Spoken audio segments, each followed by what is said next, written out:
Panibagong gala na naman for today's video. And papunta kami sa Montenegro para mag-celebrate ng aking 33rd birthday. And currently, we're waiting for our gate to open here in Gatwick Airport. Mga 15 minutes pa bago mag-release sila kung saan gate. And kanina sa pag-check-in namin, unfortunately, we have to pay 86 pounds for the two of us. Kasi may bagong silang rule. Sabi mo kung bago yun or hindi ko lang mabasa sa upon checking, upon booking our flight. Because kailangan nang mag-check-in online. And dati kasi nung sa previous travel namin, sa counter na nag-check-in ko ngayon, hindi ko alam kung nabasa ko ba or bagong rule lang nila. Or may stricto lang yung ano, yung sa counter. Yung sa counter. Sana itinulog na lang namin sa travel. Please, lesson learned. Yeah, lesson learned. Niligyan niya naman kami ng mga resibo tsaka mga ano, kaya tingin ko legit naman yung mga. So, see you guys later. Okay, see you later.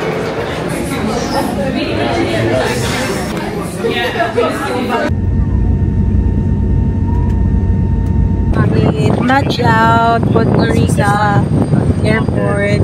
How's the having with that? Montenegro, it's mahal. Seriously, do anyone else wait? Pero malamit ng konti. Ito yung airport nila. Puerto Rico. Tara, bilhin na tayo. Mahaba ang haba.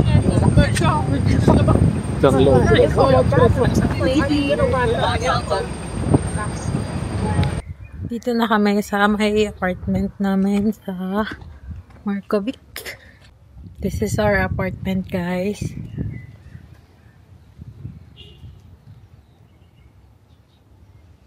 Yan siya. Doon kami sa may tuktok. And ito yung view.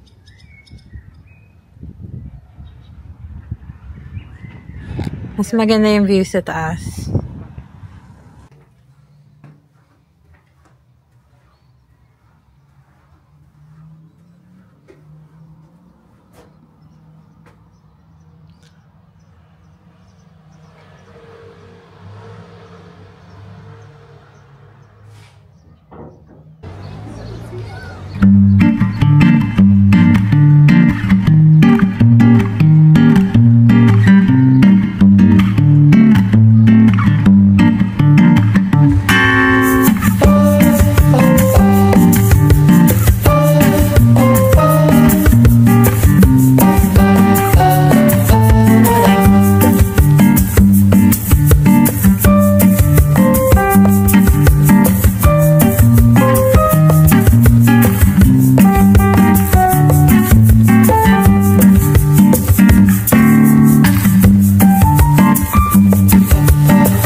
This is our dinner for tonight.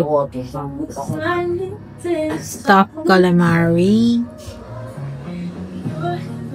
beef risotto, and carbonara.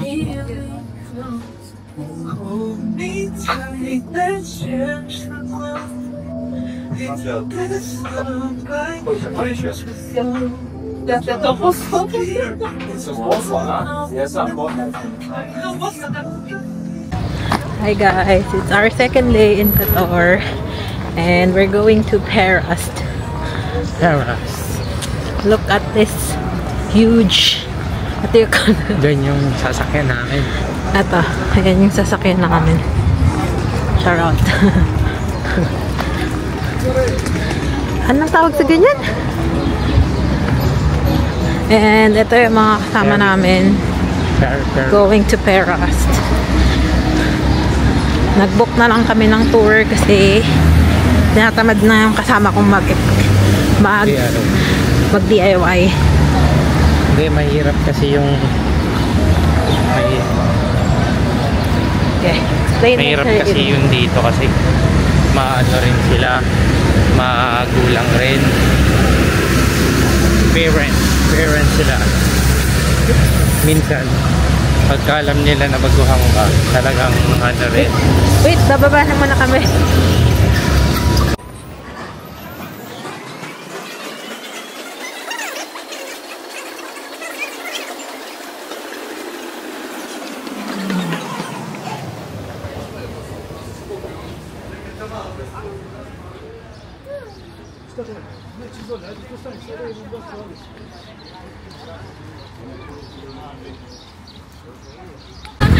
Hello, dito na kami. Ito yung sasakyan namin.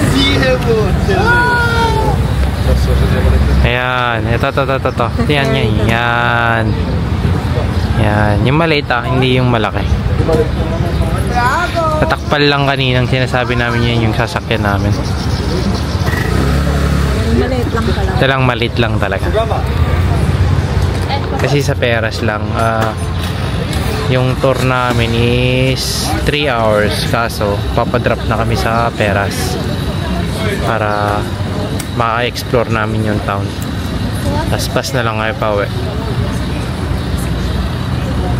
Alright, see you later. Wala lang namin. Pinili namin sa harap kasi para iwas splash daw kung totoo.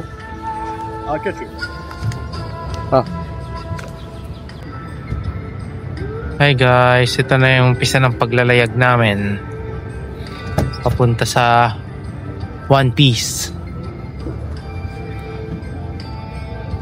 So ito yung anong tawag dito? Lake na to? Kotor Lake. Yan yung ano namin, pinag-stayan namin around dito. Somewhere dyan. Ayan, nag-start na. So, ngayon, nakasakay kami sa speedboat. Dalawa lang kami at the moment. Hindi namin alam kung merong shit, ang laki. Tata. Ayan, ganyan kabilis yung ano, yung kumataas yung airline ko. Yan si birthday girl. Lamig. Lamig talaga. Ano? Nakakot na sa jacket. Akala ko kasi maaraw-araw na. Good luck talaga. Mangingitim talaga kami dito. Okay na guys, mamaya na ulit. So, luckily wala masyadong waves. Yung ano, way papuntang Paras, pwedeng taxi, pwedeng bus, pwedeng speedboat. Pinili namin yung speedboat kasi parang ano, experience yung Kotor Lake.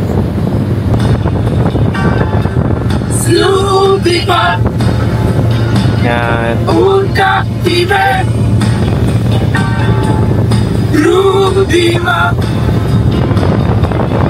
Mga kasama namin.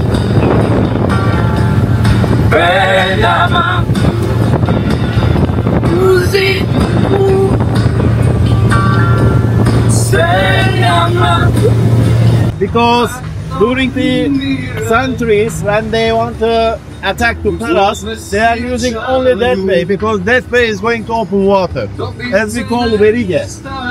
And they are just watching outside with the pirates or the another enemy. Streets just near the stairs, because they are so close to them.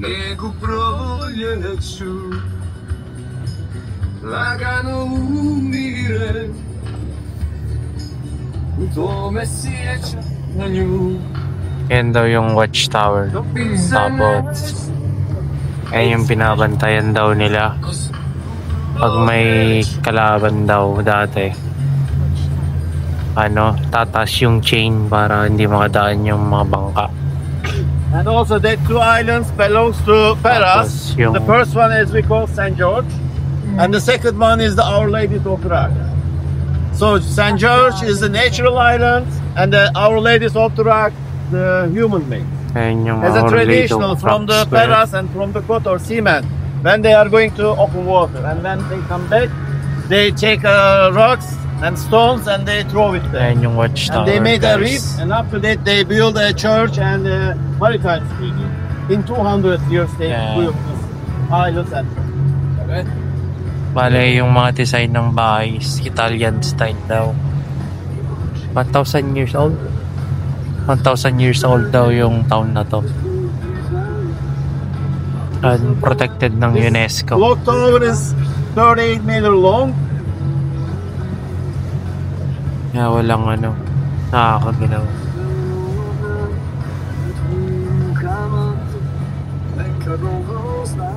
If you're interested in the evening, for the Mga kainan daw. for the sunset, you should come here to sit on the restaurant. One of the very famous restaurants here is the Conte. Kaya yung island of St. George daw.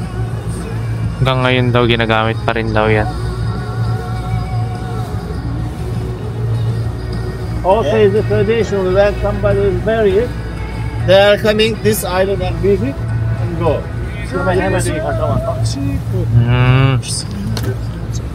Yung tradition daw nila, yung mga bagong wedding pupunta dyan sa island. Hindi naman nata may gagawin. Tradition lang na may pupunta sila.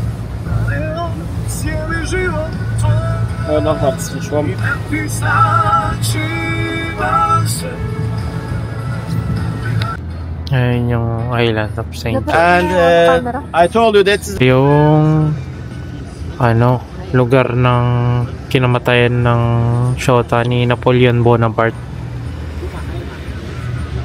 Tapos yun nga, parang siya yung unang naiburol dyan. Kaya naging parang love story yung kinalabasan ng island na yan.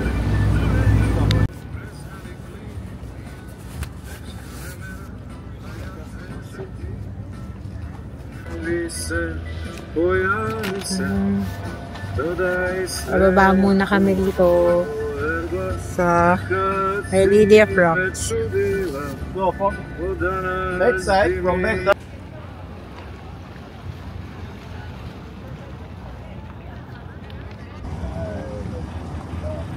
Hindi pa tayo pumunta dito. Ito yung Lady of Rocks, kaso hindi na kami makapasok sa loob. The own submarines, they cover there inside. There is the entrance, you see, with the stones, and they collected with the metal doors. This is for the camouflage. If the submarines are inside, they close it with the wires connected to the engines, the cranes, and they close it, and nobody can see. Any airplanes or any ships cannot see, could not see. And if you submarines are... So, ito na yung submarine tunnels.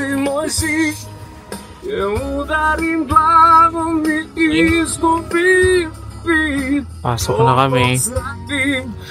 sa malaking butas.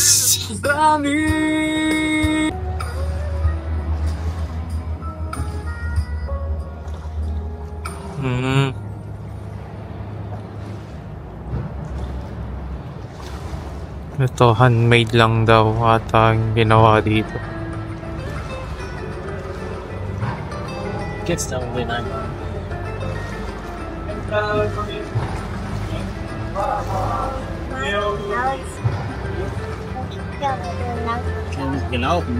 You see also some dogs over there. We have several dogs. That dogs are connected with another place for the logistics, carrying food, army, and fuel for the submarine. special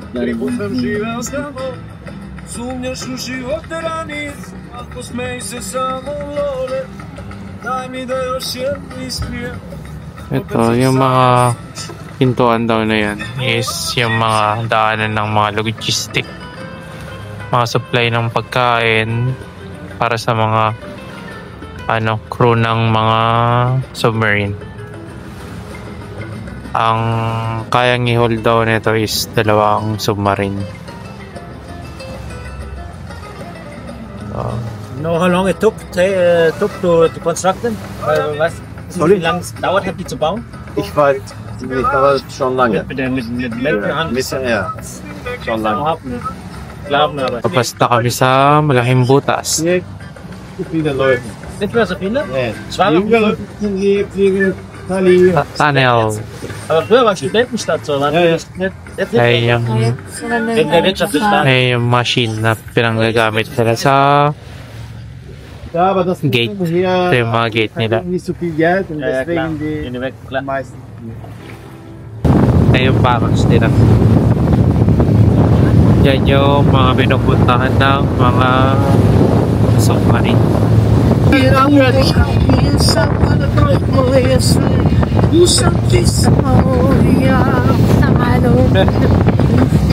Last na kalat.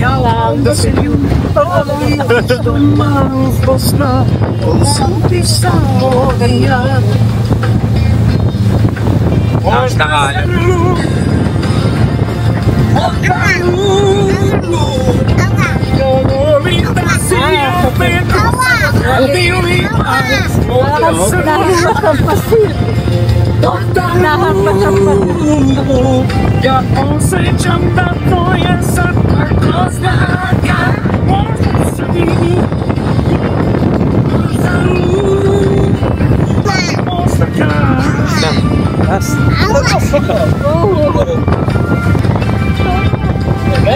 Oops. Wow! Aray! Sakit! Ayaw ba sa... Year 1, Momo. 1852.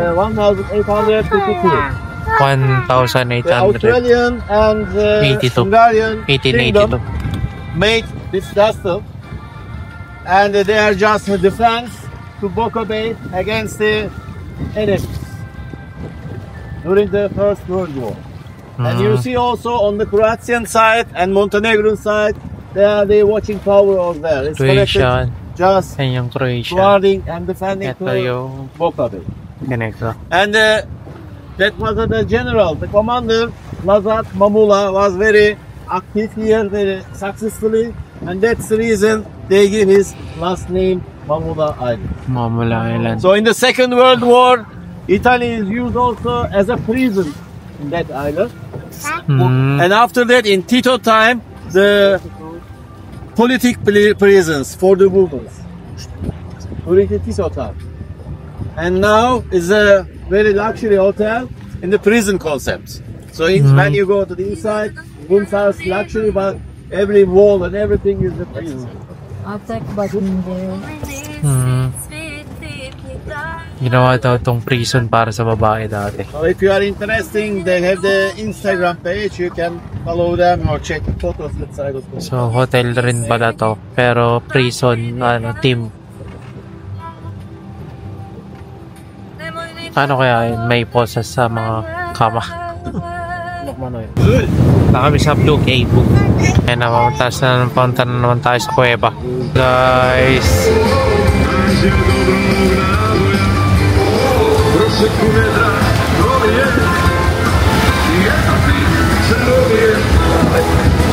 You can take a seat in here. Okay, alright.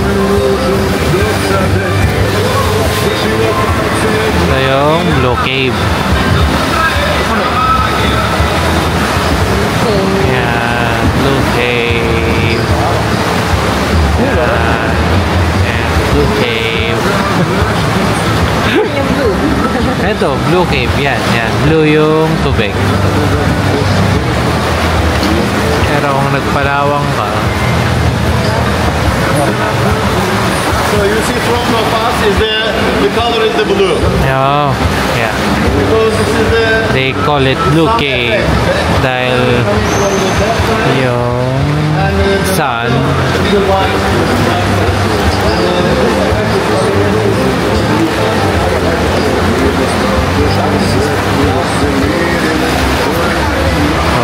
luckily walang masyadong tao pero mostly maraming ano dito dati.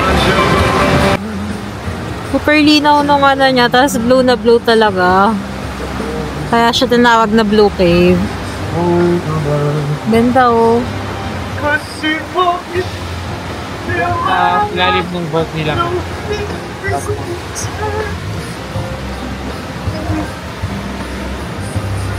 Baka dahil may ilaw yun. Ayan siya. Blue nga rin yung taas niya.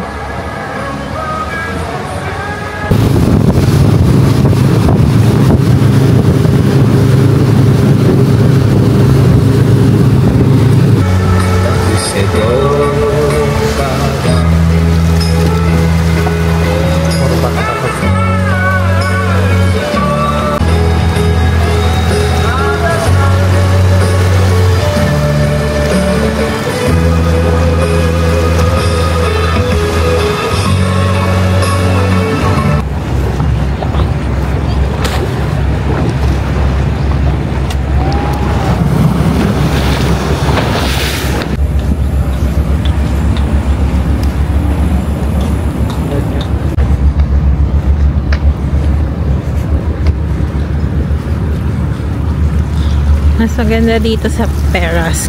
Mas bet ko dito kaysa sa Kotor.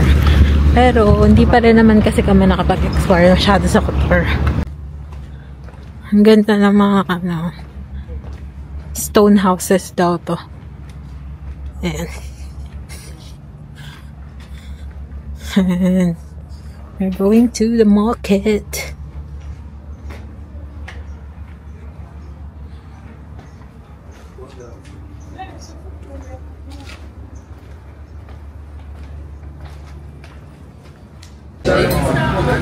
Happy birthday. Hey. Sinita na tayo, Malco. Huh? Sinita na. Ano sabi? Ba't ayaw mo ng burger mo? Nagsastruggle na siya kung paano niyang kakainin yung burger niya. Hindi niya alam kung kakamayin or hiwain. And this is my pasta.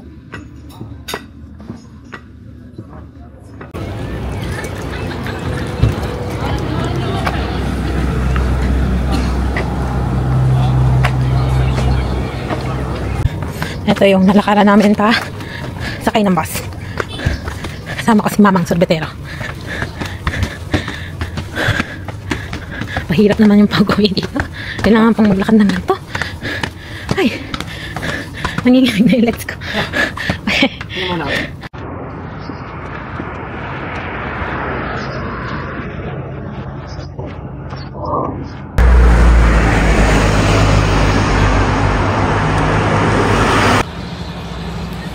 We're back! Our third day and tatamara na naman. Putik na namin nakalimutan mag-update. Dito lang kami sa Kotor na. So, Lalamon ulit. malis kami ng ano namin, pinag-istayan namin around 2. O balak sana namin pumunta ng Budva kaso since bukas Hindi na rin available yung papuntang Black Lake. Punta na lang kami sa Budva bukas para mas maraming time na ngayon mag shopping center tsaka palanan Sa taas, akit kami sa Fortress. sa Fort Rose. Fortress? Fortes? Fortress. Fortress. Tapos tayo, ano? Doon oh. Kita nyo. Sa taas yan. Lapit na Yung natuktok ng bundok na yan, doon kami pupunta. Hindi ko alam kung kaya na itong kasama ko. Update na lang namin kayo pag nandun na kami. Kumakak. Kung makaakyat kami. Maaraw eh. Ang daming turista ngayon kasi Sunday. Tapos may bagong lapag na ferry. So expected na maraming tao na naman. Paggabi okay mag-shopping kasi konti tao. Dito ka nakatira sa Montenegro, parang tataba ka kasi puro carbs yung pagkain. Pasta, pizza, mga pancake, mga crepe, Mga karne. karne. So, ganun. Nabusog na ako. And isa pa, mahal din yung mga food dito. Kung i-compare mo sa Asia. Pero sulit naman kasi marami yung serving niya. Pero Mas masarap talaga. tsaka mas masarap siya sa mga ibang food sa ibang Europe. Like mga patatas. Pero di pa rin naman kasi namin natry yung ibang Europe. So, Walang patatas dito. meron din kaya. French fries din. At papakita ko yung ferry. Diyan kami sasakay. Sasakay kami dyan. Someday. Someday. Malapit na.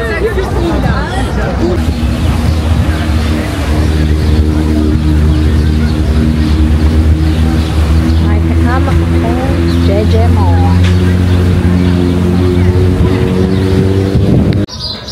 So guys, ito yung aakyatin namin. Yan. Hindi ko alam kung ilang minuto o ilang oras na lakaran. Ayan, dito na kami. Para Gusto na yung kami puntahan. umakyat ng Mount Everest. Bayad pa kami ng 15 euros ang tao para magpagod. Pero ito na yung pasalyap ng view niya.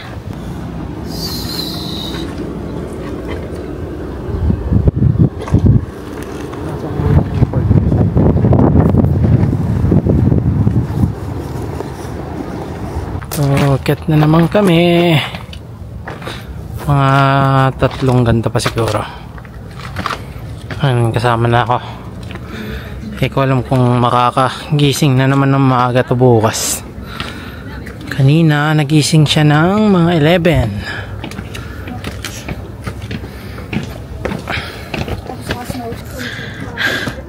Update guys. Nandito na kami sa tuktok na bilit namin. Ano pa? Inakyat. Pakita mo yun. 2 or 3 ganyan. Ito pa. Mga 3 o 2 ganyan pa daw.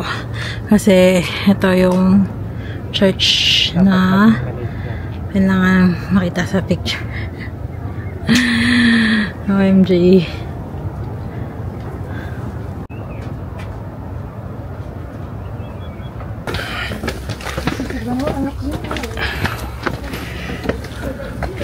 Pero kailangan magbigayan kasi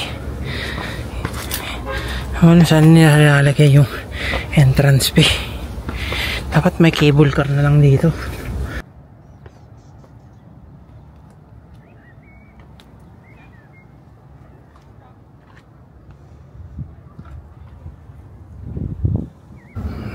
Okay, dito na kami. Malapit na kami sa tuktok. Date. Kailangan lang ni may magpahinga. Ayan siya.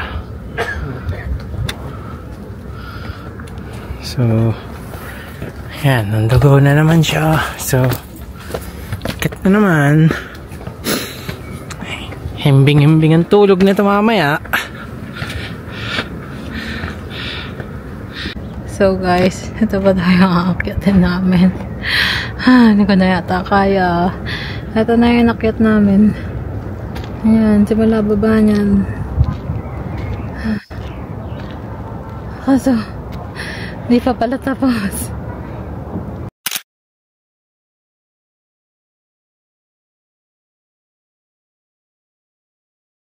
Hello. Update. Pauwi na kami. Achieve na yung shots na gusto namin. At ito yung ano ngayon.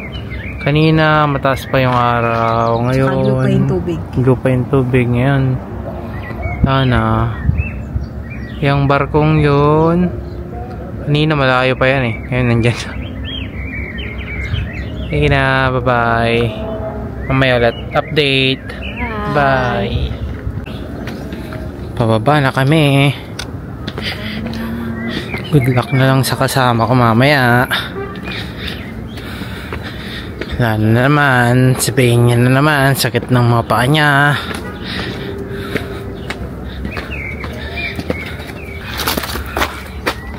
Hi guys!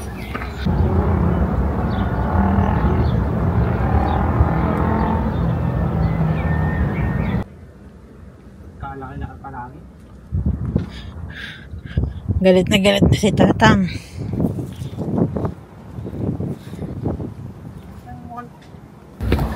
Pauwi na si Madam. Nagagalit na naman siya. Napagod siya.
So guys, here's what Budva looks like.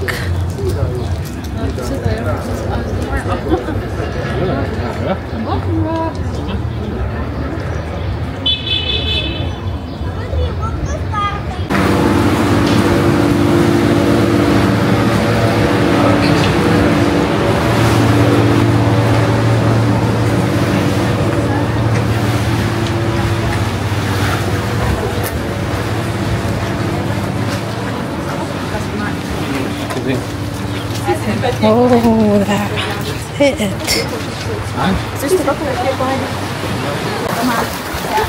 Guys, hello. Nandito na kami sa Budva.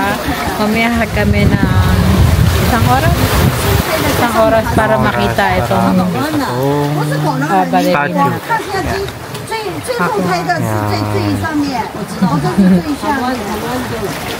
So, balik na kami. Kator. Bye. Bye. Joke lang. Kain muna kami. Sa akin totoo. Pupunta kami ng Budva Old Town din.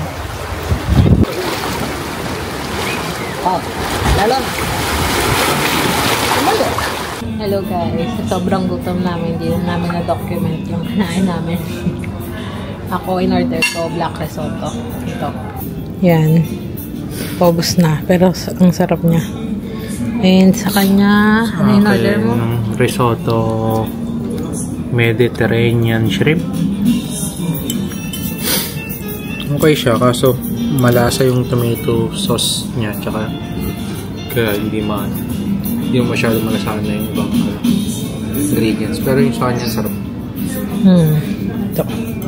Paubos na nga eh.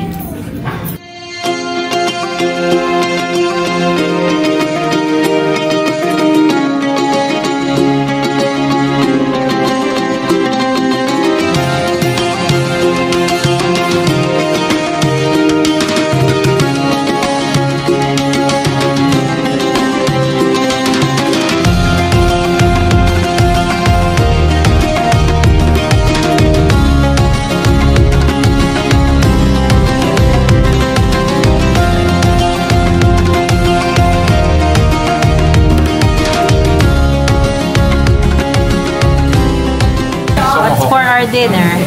Tomahawk steak.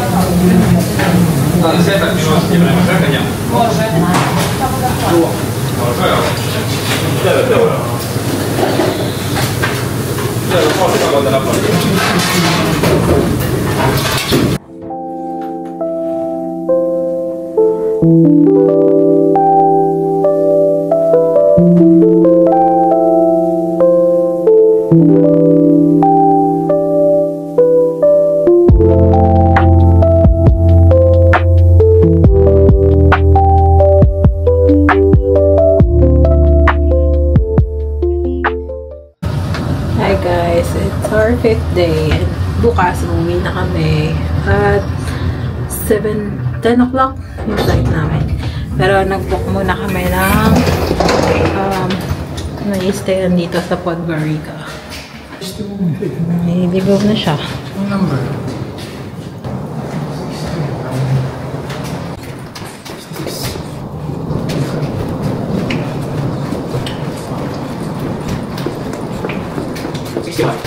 Yep. And then, what's the number? There's a number for the safe. Key safe. 61.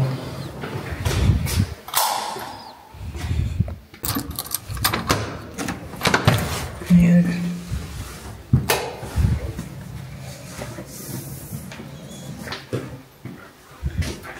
Ay, fairness, ang ganda. Laki siya.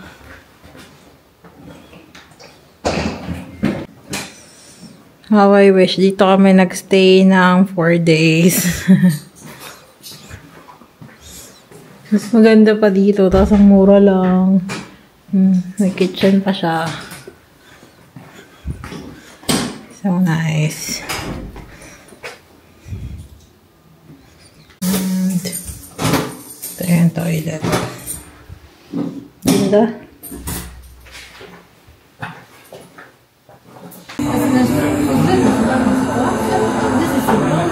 Просто видиш, так дешева, так може я не знаю, мені так.